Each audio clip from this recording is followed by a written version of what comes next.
secondly, I do want to give you a bit of liability statement. Officially, we are open, so if I have somebody come in, you just have to bear with me. Want to welcome you to my own personal construction yard.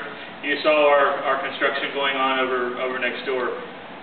Last night at City Council meeting, someone mentioned about vision.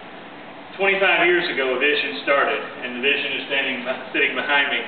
When the city was able to acquire the passenger depot and relocate it over to this building, their plan was to do something grandesque. Well, the plan never happened. Well, now the plan's happening finally 25 years later. This district that you're sitting here in, these three properties, and all the way down to Dowling House has been declared as Heritage Square. We've kind of got a little marketing thing going on because now we've got the Crafts Mansion. That's going to be Heritage Park.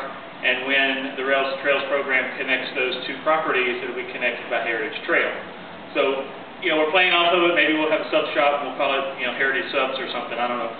But the plan for the building next door will be a visitor welcome center, potentially moving my office over there and letting me function from there. Then the back part of it will be used for a conference center. I say conference center and not meeting room because I believe a conference center is easier and better to promote. Kind of makes you sound a little bit more prestigious if you have a conference center on your facility. Right now, the initial plan for the conference center is that it would be used for businesses, organizations, and government entities. They're going to try to limit it and not do a private rental thing because then you fall into more liability and more damage possibility. I rent the loading dock here at the museum, and I can personally assess as far as damage and cleanup. We've got some slops. But that's the plan for that building. One of the neat things we are going to do with that in the center section, we're going to put a John Lawson gallery using all of the historical pen and ink drawings like we've got here on display that John Lawson did several years ago. To my knowledge, the Genealogy Society is the only place that has those on display, and I think that'll be something else that we can really promote because he's relatively well known here in the Suwannee County community. As far as the museum, this building here was built in 1904.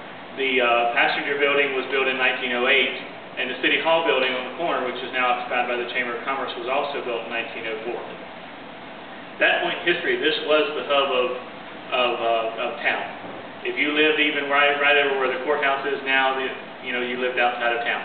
You were on the other side of the tracks, and now we're on the other side of the tracks.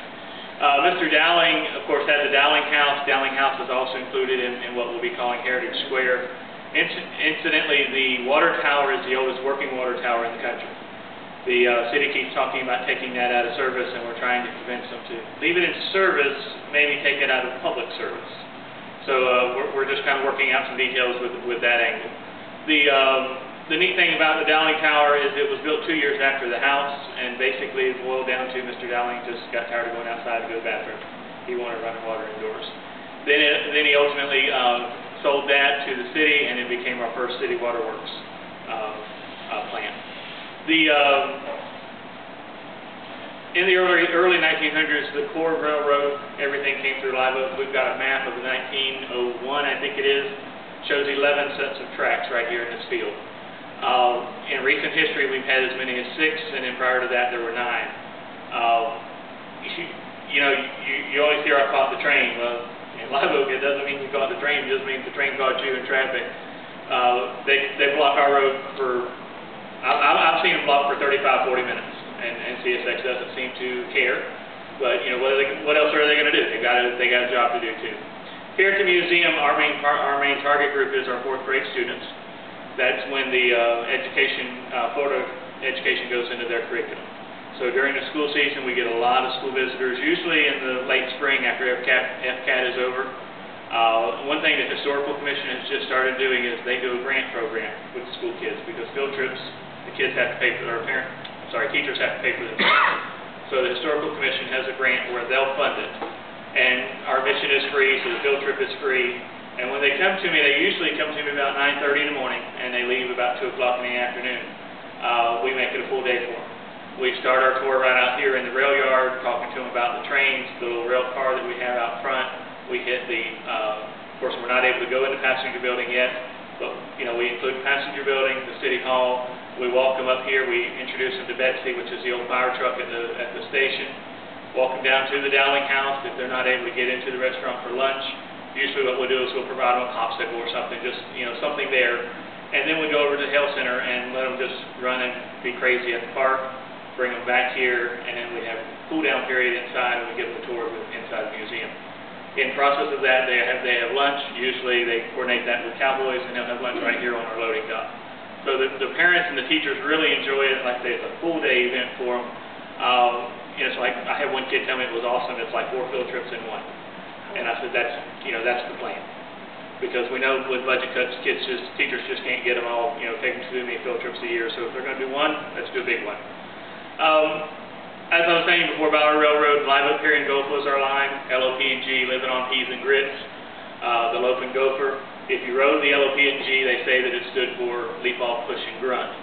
Because some of our inclines in Suwannee County, she had a little bit of trouble getting up. And some of the stories we've been told that we've actually had customers get off the train, or passengers get off the train, walk to the top of the hill and wait for the train. She was just that old and that slow. One of the other neat stories I'll share with you in closing. When we got Betsy, the 1912, I think it is, Torrance. Betsy's always been as slow as Betsy is. And about a week after we got Betsy here in town, there was a fire out at Dowling Park. And there was no way Betsy was going to make it. Well, here sat the loaf and gopher. They brought Betsy over, loaded her on the train, took her to Dowling Park on the train, unloaded her, she put the fire out, and they brought her home. So it's just little stories like that, and our programs that we do with our kids and our other field trip groups, we call it Stories of the Suwannee. I'm embarrassed to say that I don't know a whole lot of our dates, but I can sure tell you the stories. Because when I tell the dates to the kids, for example, that building was moved in 1986, they had to cut it in half to move it. The only things the kids hear in that one sentence is, they cut that building in half? And speaking of which, we were fortunate to work with DOT in renovation, and we were able to establish the cut line. They actually went in and highlighted it for us, because I told them, I said, that's one of the main stories of that building. A large part of what we do here is story-based. We have events here in town. I'm also chairman of our Live Oak Partnership Downtown Revitalization Board. We're getting ready for Junebug this coming Saturday. We do several events here in town, not just on the partnership angle, but in the museum as well. We do the Chocolate Festival this past year, was our first year. Very successful, very, very cool event. Shooting for a bigger one next year. That's in March. The museum does a Road to Lusty event in February, because the Lusty battle was fought because of our bridge. And a lot of times in events like that, that's not shared. February, March, April, let's see, we have May, we're doing a barbecue cook-off, wing cook-off downtown. June is Junebug. July, we're not doing anything because it's too blasted hot. Nothing in August. September, we do a railroad festival here at the museum. I call my events festivals, but they're really not. They're just I keep them small so I can manage it. Right now, it's me, Shauna, and Richard. Shauna and Richard are two of my volunteers.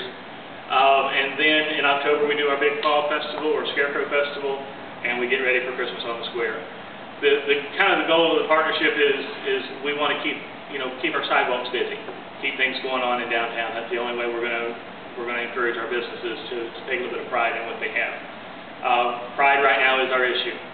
We talked a little bit last night when City Councilman said that if they would sweep the sidewalks off, we'd be more likely to put different types of trees.